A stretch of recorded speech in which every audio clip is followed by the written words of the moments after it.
Under the sun, the fields are alive. Cheering crowds and the teams collide. In these moments, we stand tall and free. First pride runs deep in me. With every touchdown, we rise and we cheer. Unity and spirit, the heart of the year. Raise your voices, let's make it loud. In Florida's high schools, we're so damn proud. From the bleachers to the end zone to go, football and cheers make our spirits grow.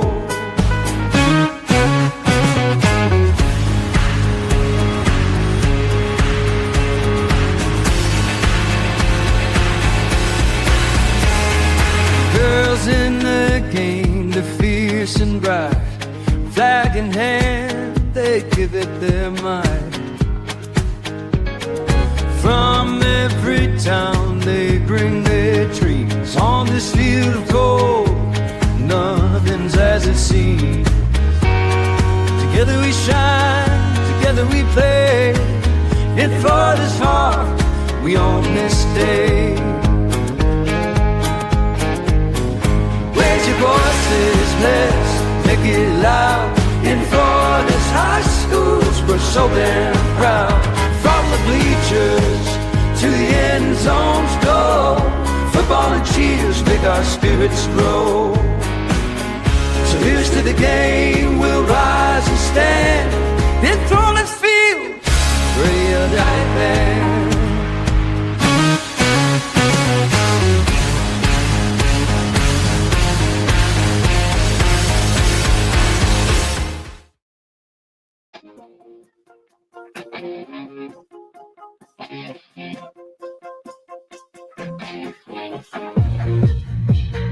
All right, welcome to another edition of the Space and Treasure Coast edition of the Blitz.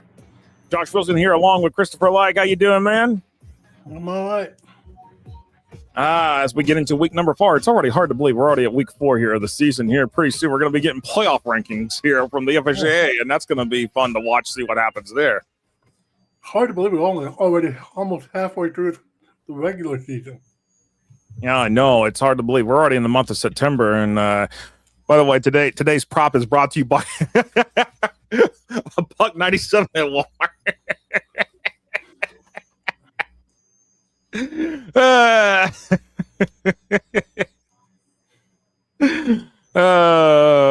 Yeah.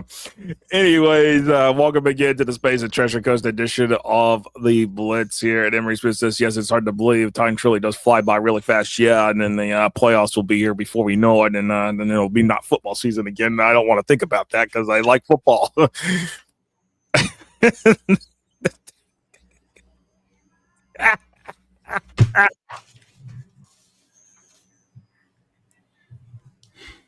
This prop is free. Well, I mean, I just needed to get something that I could be able to change out my props real quick here. So, yep. I will get this prop up here. So. Anyways, I've been dogging him for the last 2 weeks about it. Have I not? Josh, Mark Hannes, Josh's prop.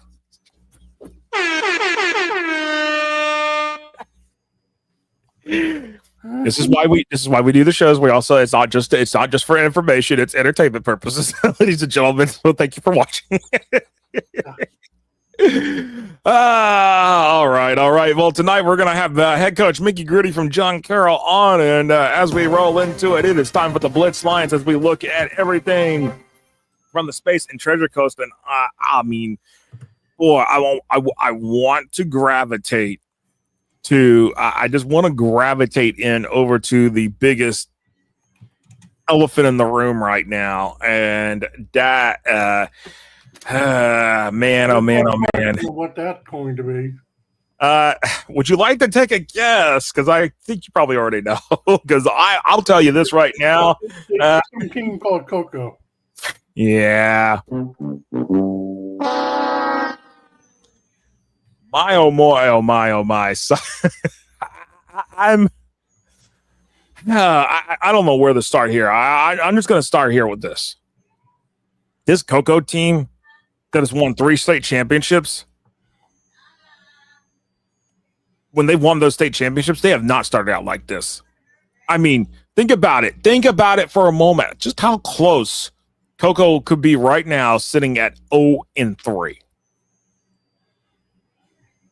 That is, I'm having a hard time wrapping my head around it, because this is not the way Cocoa was supposed to start the season. They this was not the way I was thinking how that was going to go. It's not just I know they've lost a lot of players, but they shouldn't, and they got a lot of talent on that team right now. No, yes, absolutely. And we see it every week. They're really throwing the ball and running the ball like they own the place. But apparently their defense is non-existent. No, and it really is. I mean, I gotta say, it really at this particular point, Chris, I'm kind of baffled of what I'm seeing here. It's like, and I mean, I gotta see if I'm going to call for the box score here from the game here, because honestly, it was not one of those pretty games. 38-3, by the way. In this, Cocoa gave Vero Beach 10 points to start the game. Well, that's part of the problem right there. Nolia says no one wins forever. Winning is psycholytical. I get it. It's psycholytical, but I mean, when you're dealing with a team like this, that hype, it's all about the talk. It's everything that's there. I mean, what do we say here about this? Because when you take double overtime to win against Merritt Island, which I feel like that's more part of it. It's a twofold phase in that situation. Part of it is an indictment on Cocoa on the way they're playing, but it's also an indictment on Merritt Island in that game, because the way they played, despite the fact that Merritt Island's 1-2, Merritt Island is a good 1-2 team.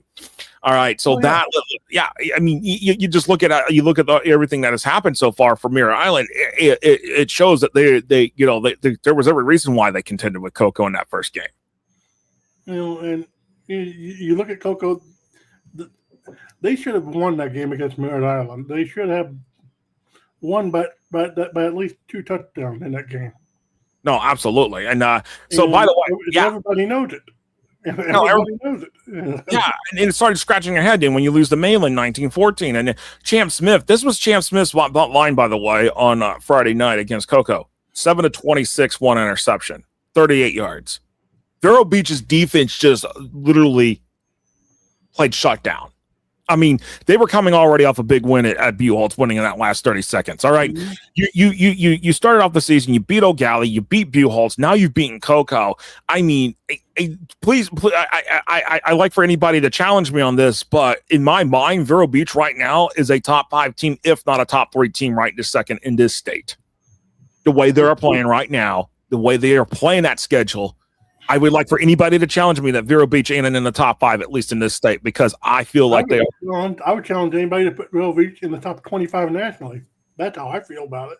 I mean, I would like to see it. The High School Football America 300 has not come out yet, by the way. It's delayed, actually, until tonight. So we'll see. Interesting to see here what's going to happen there. But Ephraim White for Vero Beach, 12 of 17, 157, 2 touchdowns. He did have 2 interceptions, but the FSU commit, 80 yards rushing, another touchdown on the ground. I mean, so when you got a dual threat quarterback and you can't shut him down, I'm just, again, I'm really impressed with what everything Vero Beach has done here so far. But talking about some other teams, Heritage Palm Bay, O'Galley, that was a game that was interesting. Mm-hmm. That game, looking at it, that game where you saw O'Galley come out, O'Galley is looking pretty good here. St. Andrews, Melbourne Central Catholic, that's another one. We all picked MCC, but St. Andrews had other plans for us. So, yeah, O'Galley, I'm really impressed with O'Galley right now. I think they're a lot better than they were last year, to be honest with you. Wow. Yeah, and that's a state, and they were a state semifinalist team, and I think they'll be right back in. Part of it, I think I want to say it's again that 3A bracket. And that 3A bracket really is kind of like the struggle there in terms of where things are at. But looking back at some of the other games we picked on, First Academy totally took care of business against Treasure Coast. Blew the Titans out of the water right there, and Treasure Coast. I don't know. This might be one of the worst starts for Treasure Coast here in a long while. Yeah, I didn't expect Treasure Coast to struggle like they have right now. So that's another elephant in the room that people are kind of looking at in the Space Coast Treasure Coast region. No, absolutely. And of course, at South Fork, that wasn't South Fork and Okeechobee. That was another one of our games on the list. And South Fork took care of business against Okeechobee 21-10. And then Vera Astronaut. Well, Vera won that game. And Chris, you picked right on that one. Ian Reno did not go that way. Yeah, I kind of figured Vera was going to beat Astronaut.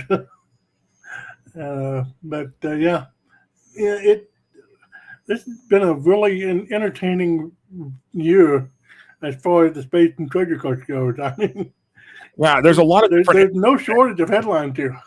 No, there's definitely no shortage of headlines here. And then, of course, another team we're going to be talking about here in a couple minutes here is John Carroll. And John Carroll is already starting to roll out as well. We'll be talking to head coach Mickey Groody. No, I got to say this about head coach Mickey Groody at John Carroll. He's not only the head football coach, he's the school athletic director. He's also the head girls flag football coach. So it just really is fun to see what he does there. He's definitely got some good things going, and we're going to talk to him in a couple minutes here. But any final thoughts as we wrap up the Blitz lines here, Chris? You know, like I said, the old big elephant in the room is Cocoa, and this is going to be talked about for weeks. I mean, we're going to talk about it next week as well, and we all know it. No, absolutely. Here, all right. We're going to take a 2-minute timeout here, and then we're going to come back, and then we're going to have head coach Mickey Groody from John Carroll Catholic. We're going to talk to him and talk about what the Rams are doing this season as they look for another district title in Class 4A. We'll be right back right after this here on the South, the Space and Treasure Coast. I've got so many things in my mind right now. It ain't funny, Chris. Yeah, I've got other things on my mind too. So. Yeah. All right, we'll be right back right after this. High school sports fans, follow your team live with a free ScoreStream mobile app. Download ScoreStream to get real-time scores, photos, and awesome video. Plus, follow your favorite teams and friends. Get real-time high school sports from ScoreStream. Box Out gives you the ability to create graphics at the speed of sports to highlight your athletic department, teams, and student athletes in seconds. Used and trusted by Notre Dame, Ohio State, UConn, Marquette, Georgetown, and many more of the top college brands in the country. If you want your school's brand to stand out through all the clutter, start your free demo at boxoutsports.com.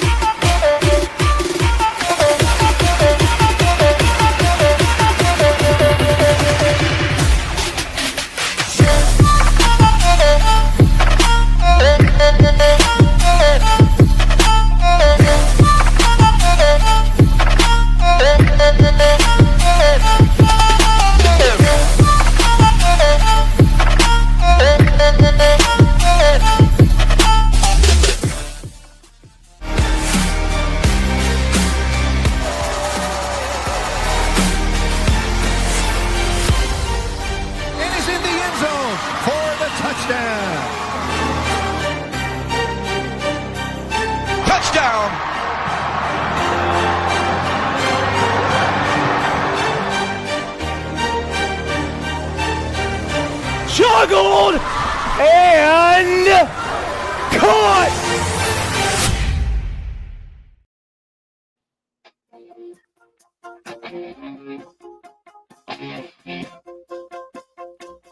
All right, welcome back here to the Space and Treasure Coast Blitz. Joining us now is the head coach of the John Carroll Rams, or I think they still call them the Golden Rams too, Mickey Groody.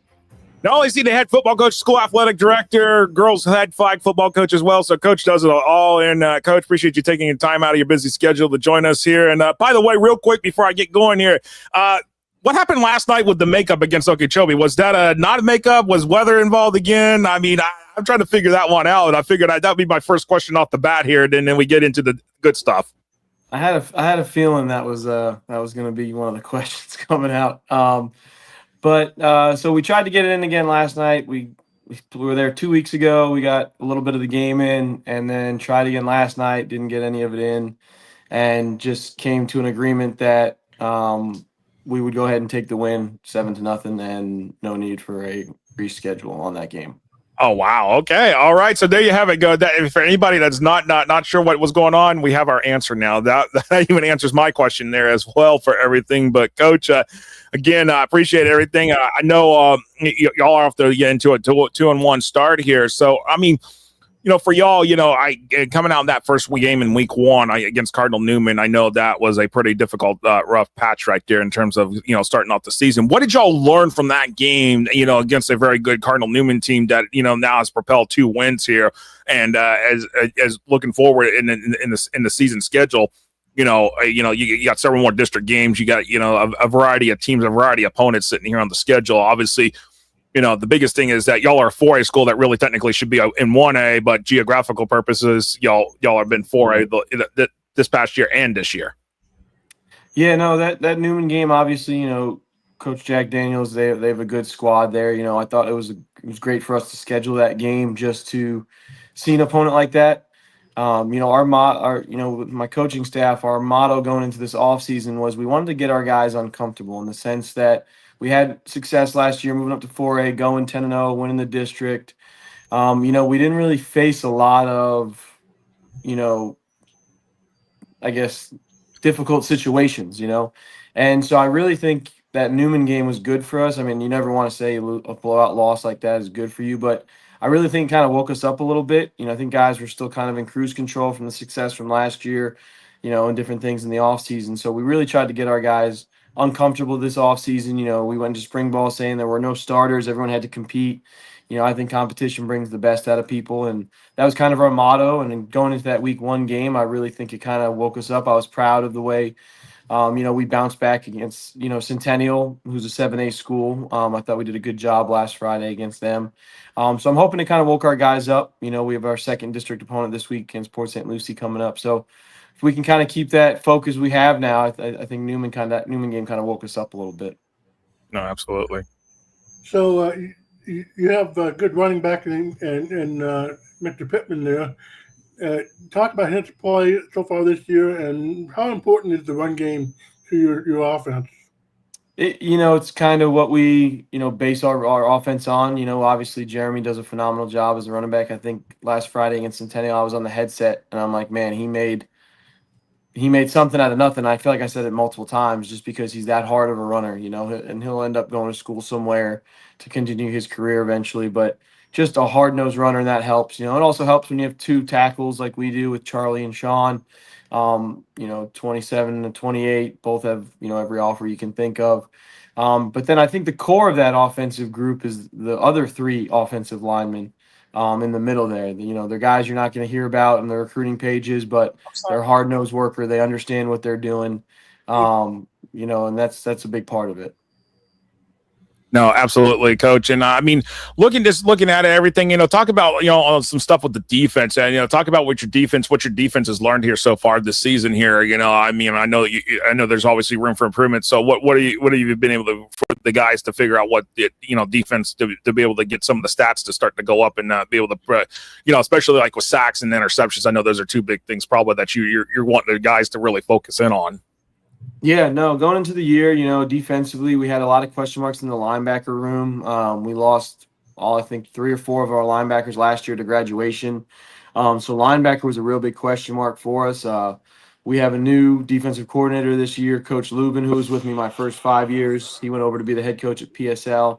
He's back with us now. So a little bit of a learning curve, guys learning his system, his different things, because the guys he has now, they weren't here in school yet when he was last with us. So he's done a good job. I think guys are getting to that point now. They know what they need to do on certain play calls or schemes, whatever it may be. But the bigger thing, and what I try to emphasize to all our coaches, is we want to know why we're doing those things. Why are we slanting here? Why am I slanting into this gap? Or, what am I doing in this coverage? It's great to know what you're doing, but I think when we have good teams at John Carroll, we have guys that know why they're doing these things and not just what to do. No, absolutely. And Coach, I want to talk about one of the things I know, because we've had our conversations about this with everything, because reclassification is going to be coming up at the end of the school year, and where y'all are situated at, it's kind of a geographical issue for y'all a little bit in terms of being a smaller school at an area that's like with much larger schools. Obviously, a lot of the schools in your region are either 5, 6, or 7A.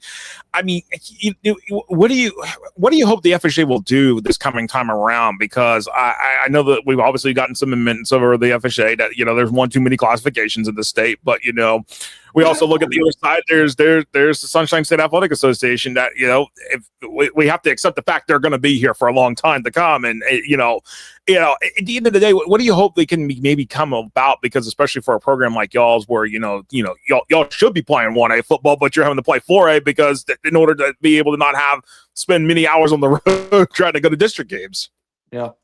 Yeah, and I don't envy the FHSA in trying to make those decisions, because I don't know if there's a system that's going to make everybody happy. I think there's a quote by Nick Saban: if you want to be in leadership, or if you want to make everyone happy, sell ice cream or something like that, because it's an impossible situation, and like you mentioned, we were 1A or 1S, whatever it was, my time here. And I mean, we were in a district with Cardinal Mooney when we were in 1S, which is on the other side of the state. So I'm not sure exactly how and why they go about those decisions or what, but being the athletic director, I see the budget side of things, and, we're having to play teams that are far away. And so I have to get charter buses and meals and all this. And then when the other teams would return the favor, they're not bringing huge crowds. So I'm not making a big gate. So a huge part of why we moved from 1A to 4A was, now I can play a localized district of 4 or 5 opponents, and I can take school buses. I'm not having to get charter buses and traveling 2-3 hours, every other week. So that was a big part of it for us. As for what I think they're going to do or how they make it better, I don't know. I don't have those answers. What would you like for them to, what would be an ideal scenario for y'all? And what because I know it's difficult, because considering that a lot of the smaller programs that are in your area, like a St. Edwards and a Masters Academy in Vero Beach, those programs that would probably be a 1A school, they're in the Sunshine. They're not coming back. Yeah. Yep. Yeah, that Sunshine. I mean, there seem to be adding more teams every year in, year out, and the schools by us. For us, I mean, like, for example, when they had the suburban classifications and we were in 1S with Cardinal Mooney, and there was another team that ended up dropping out and going to the Sunshine. But I never understood why they don't put us north with, Holy Trinity, or I believe they went to the Sunshine now, but MCC, they're only about 40 minutes to the north of us. So, like, to me, that would be, if you're talking about location, that would, in my opinion, be the closest one. Not sure how we ended up going across the state for those suburban ones. That was one of the things that always befuddled me. It's like, why are you having to go across the state? Why are you having to drive 2 hours across the state? Yeah, I don't. That one. Yeah, that was a confusing one to me. But yeah, so I mean, me picking, if we are to stay in 1A or however it comes about now, I would hope we could. That would be, I think, our closest location would be some of those Melbourne schools up that way. But again, it's still far, and they're going to make their decisions what they feel is best, and whether we petition to move up again, that's kind of just a wait and see game at this point. No, absolutely. And as we look forward to what's the schedule this week, Port St. Lucie. What's the big thing about Port St. Lucie that you're looking at? Maybe that considering that I know they have a new head coach over there. Yeah, it's we've got a couple games on them we've been watching. We don't really, I don't know much about their new coach or his systems. It looks like they run a bunch of different things on offense. So, we're going to have to be mindful of that and, be ready to go. I feel like they're a team, if you let them hang around, that they can make things interesting. They've got athletes, I think they're still trying to find their identity in the sense, that new coach there, I know that was kind of a summer deal too when he came in. So I'm not sure exactly how much time he's been there or how much time he's had with them. So it looks like they're still trying to find their identity. But I'm hoping that we go ahead and take care of what we need to take care of and move on to our bye week. Oh, absolutely. And Anything else, Chris? What's the message to your kids about the district play this year, especially playing against Fort St. Lucie and Jensen Beach and Sebastian River? Those all fine quality schools up there. Yeah, for sure. And it's obviously our first goal this year is to go ahead and try to get that district championship trophy again, and we kind of got to just take it one week at a time. No matter what our opponent's record is or what their film looks like, that needs to be our only focus. Is Port St. Lucie this week, for example. We don't need to be looking ahead. We don't need to be seeing what other teams are doing. Right now we can kind of control our own destiny if we go ahead and take care of business with those games that you mentioned. And that's kind of our goal. We'll take it, 1 week at a time and one game at a time and go from there. Oh, absolutely. And Coach, I appreciate you taking some time out of your busy schedule here. Give us some talk about John Carroll, and looking forward to seeing what the remainder of the season brings for you. And we'll see if y'all be hoisting that district trophy up here in the coming weeks. And again, appreciate you. Appreciate you guys. Thank you guys for all you do. No, appreciate it, Coach. Thank you so much, and take care. All right, that was head coach Mickey Groody from the John Carroll Golden Rams. And Chris, it impresses me when schools can do that. Go play a 1A school that's the size of John Carroll and play that 4A schedule, and they can win a district title against those bigger schools that are just double or even maybe potentially triple their size. Yeah, you got to give a lot of kudos to Mickey Groody and John Carroll for what they're doing. I mean, it's not easy on the kids. It's not easy on the program, and you see that, and you can't be nothing but impressed. No, absolutely. And real quick before I forgot that we didn't do this before last break, but I'll do it now here, Chris. We got to say congratulations to our Space and Treasure Coast Player of the Week for Week 2 in the Blitz here. Quarterback Kevin Verpal from Merritt Island. How about this? Completed 22 of 28 passes for 295 yards and 3 touchdowns and had a rushing score in that 42-21 win over Melbourne. Kevin Verpal from Merritt Island, our Space and Treasure Coast Player of the Week for week number 2, Chris. Not the first time I've seen his name pop up for the Space and Treasure Coast. He's had an impressive year so far. Absolutely. No, you're absolutely right. All right, we're going to take a 2-minute break here, and then we're going to come back, and we're going to have the fan comments questions, and we're going to get into our favorite part of the show. Well, all parts of the show are my favorite, but we're going to get into that pick 6 here right after this. We'll be right back here on Space and Treasure Coast edition of the Blitz here on FloodHSFootball.com and the FloodHSFootball.com social media networks.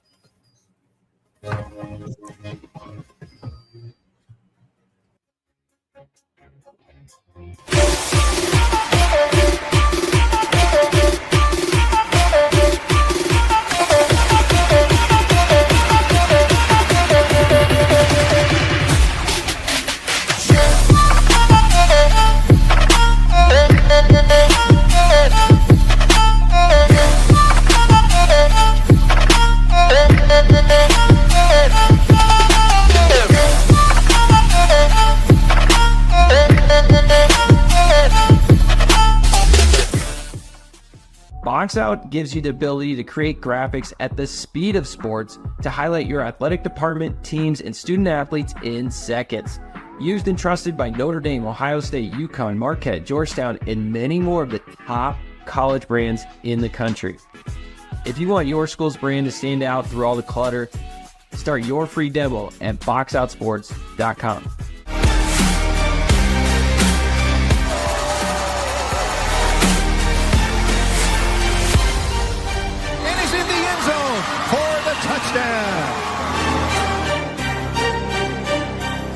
Touchdown!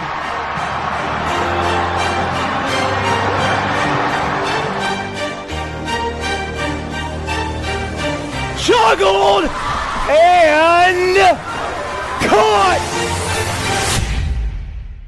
I've been thinking about this for a long time. I thought, if that's out there, I want to make sure I see it and I get involved in it, because to me, this was music to my ears. I was blown away.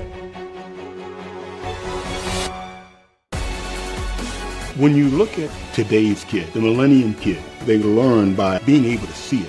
If I can see it, there's a great chance that I can do it. First Down Playbook is a tool that can essentially change the way we teach the game.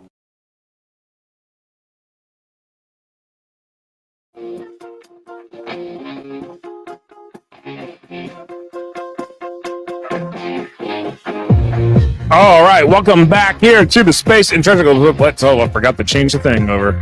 There we go. All right.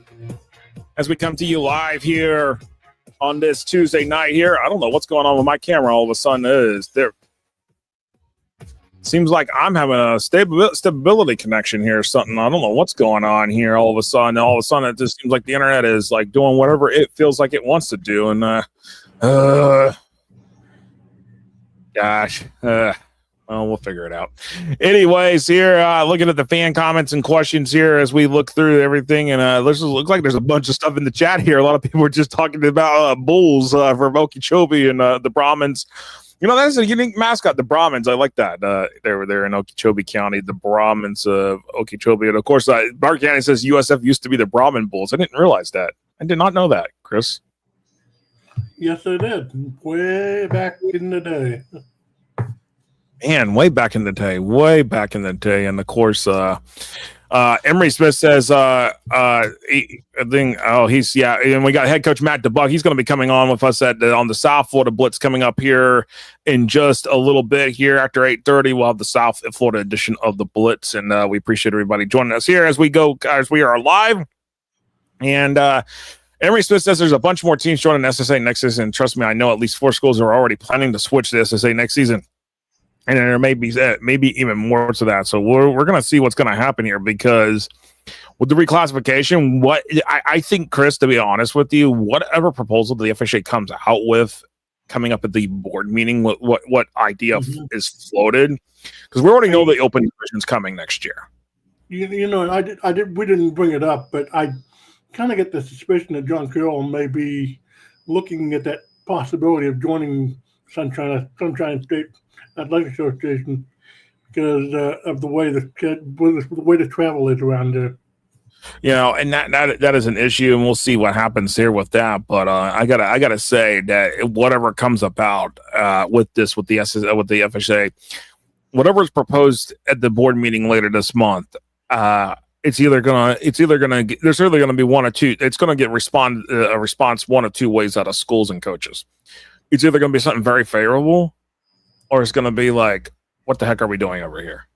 I don't think there's going to be any room for middle ground here, because really, I feel like football had something and the carpet got pulled out. Oh, yeah. I mean, you look at it and it's just like, we're entering the unknown here. And that's the more intriguing part. And once this thing hits, it's going to be like a circus. No, you're absolutely right. No, I agree with you. I absolutely agree with you on that. And because honestly, at the end of the day, it really, I just got to say, it really just, man, I know the coaches are tired of all these different changes. I feel like, Metro Suburban, that was it. That was going to be happening. And you're right, Noli. Classification by population is almost pointless. I agree. It is very pointless at this particular point, because I have to disagree with that a little bit, because, you can't have these 7A schools coming up and get these 1A schools on a consistent basis and beating the crap out of them. You see that in Texas, you see that in California, you see that everywhere else. Florida is no different. You can't have those big schools like that on a week out basis playing those small schools like that. No, so and that's classification by population is not pointless. It's there for a reason. I mean, it's there for a reason. It's there to protect the kids. It's there for a reason, but I feel like it can't be the only factor at this particular point. And here's my thought. Everybody. But I digress. Anyways, we got to get to it here. It's time for the Pick Six here as we roll along here for Pick Six week number 4, 6 games, 6 picks, 1 winner. All right, Chris. Man, we got 6 games on the thing. I tried to find 6 good games. It was a bit of a struggle for this region, but I managed to pull some out. So we've got them here. And our first game up on the docket here is the new school in the Space and Treasure Coast region. That is Legacy. They're in Port St. Lucie going up against South Fork. Legacy got their first win of the season here last week, and but Legacy and South Fork is a 11-point favorite with South Fork an 84% chance of winning. Yeah, shout out for Legacy for getting that win, but I think South Fork is going to roll on this thing probably by at least a couple of touchdowns. Yeah, and Reno's pick is going to be South Fork as well on this one. I don't think it's good. I think that's going to be the biggest difference is South Fork versus in this situation. So give me the Bulldogs here for the win in this one. All right, our next pick in the games here this week is Fort Pierce Westwood at Martin County, and you know what? I think Westwood's interesting because it's not that they're 0-2 on the season, but I think that they've shown a little bit of fight in their games. But right now the forecast is calling for Martin County 13 over Fort Pierce Westwood with an 89% chance the Tigers will win that game over the Panthers. Westwood. I think this game's going to be a lot closer than people think it's going to be. But, Martin County is just a much better team right now, and I think Martin County is going to win it. But I wouldn't be surprised to see Westwood in the mix in the fourth quarter. No, absolutely. And Mark Cannon's going South Fork on that first game, and Nolly's going Martin County here. And Emory picked South Fork as well, and Emory's picking Martin County. So, with that said, we're all going Martin County on our picks here in terms of myself, Chris, and Reno. And let's look at our next game up on the docket here. And that next game is Palm Bay 2-1 at Mirror Island 1-2. And that Mirror Island team is a good 1-2 in my opinion, Chris. Yeah, and you can't look at just the record on this one. Palm Bay is a great team, but Mirror Island that 1-2 record, it doesn't indicate what kind of team that is. I think Merritt Island is going to come up with a win on that one. No, and Reno's going Merritt Island. I agree with Merritt Island as well. Forecast is calling Palm Bay 1 over Merritt Island. So Palm Bay, what Kevin Mays has done there so far at Palm Bay, he's starting to get things turned around, getting back down there. The coach's alma mater. Hats off to him after his stints at Baker County. Of course, Vieira as well. He's been everywhere, and now he's back down there in Brevard County. But I'm going with Merritt Island in this one. In this situation, Chris, it is a 52% win probability for Palm Bay, 48% for Merritt Island. All right. Our next game up on the docket here is Vieira at Titusville. And Titusville coming off a road loss to West Orange. Vieira picking up a big win over Astronaut, and Vieira is a 24-point favorite in this game here, giving the Hawks a 98% chance of winning this game versus the Bulldog Terriers at 2%. I went back and forth. I thought I picked Titusville, but I think I'm going to switch it over to Vieira this time. Titusville is a great program, but I just don't see them making the push in the fourth quarter. No, I give me Vieira, and I agree with you on this one, Chris. It just really comes down to it. It just really, I feel like Vieira's got a lot more momentum going their way. They've had some big wins here so far. They've had a couple big wins already so far this season, and I just think they're rolling along here. So I will take the Hawks over the Terriers. Our next game up is Cocoa 1-2 at Heritage Palm Bay 1-2. So somebody's getting their second win this week. But the question is it going to be the Tigers or is it going to be the Swarm Gang, the Panthers, Heritage winning this one? That is the big question. And forecast on this one, Heritage 3 over Cocoa. Yes, the computer is not liking what Cocoa has done here so far. Yeah, I'm not liking what Coco's done either, but at the same time, Coco has actually played a much better schedule than Palm Bay. But give me Coco for the win on this one, just like Mark Cannon said. Coco, I think they're due for a good quality win this week. No, and with that said, Reno is going with Coco as well here. And oops, what did I just do here? All right, there we go. Trying to type our picks in as we roll along here. And what is my pick? Okay, as I go with everything. Oh, so y'all went for my pick here, but I'll tell you the win probability here of this game here with Coco and Palm Bay Heritage. Palm Bay Heritage, 61% chance of winning this game, 39% for Coco. And, well, here is my pick, ladies and gentlemen. Coco. Give me the Tigers in this one. All right, then our next game up, our final game in this one is the First Academy 1-2 at O'Galley 2-1. Boy, oh boy, oh boy, what a good game here this is going to be after TFA beat Treasure Coast pretty easily last week. I don't think this is going to be that kind of game for TFA here. I think this is going to be a back and forth battle. But First Academy, a 9-point favorite with O'Galley, with TFA having an 80% win probability here, 20% for O'Galley. And you can't look at the record in this one because TFA, they played a much more impressive schedule than you realize, but O'Galley, I think, playing at home, I think they'll win this game, but it'll be very close. Yeah, no, absolutely. And as we go look at the picks here, so it's going to be. I think this is going to be one of those games that's going to be that's going to be really interesting here. And honestly, I got a message for everybody here. As my pick, Reno's pick is for TFA. Royals for the win. There you go. But Emery Smith is picking. I'm on the island. We're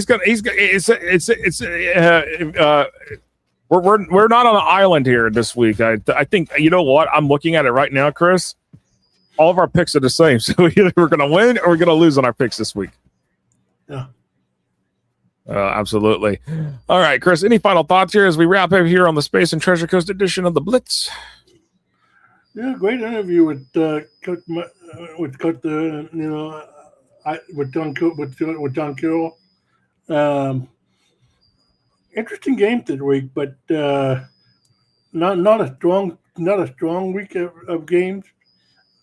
But you got a good quality game with First Academy and O'Galley there and Coco there. So yeah, interesting week with Space and Treasure Coast.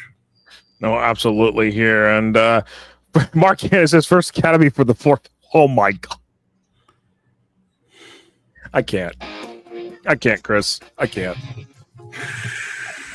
All right, as we wrap this thing up here, we're going to be back here in just a couple minutes here for the South Florida edition of the Blitz here. We had head coach Matt DeBuck from Cardinal Gibbons joining us, and we'll talk Chiefs football.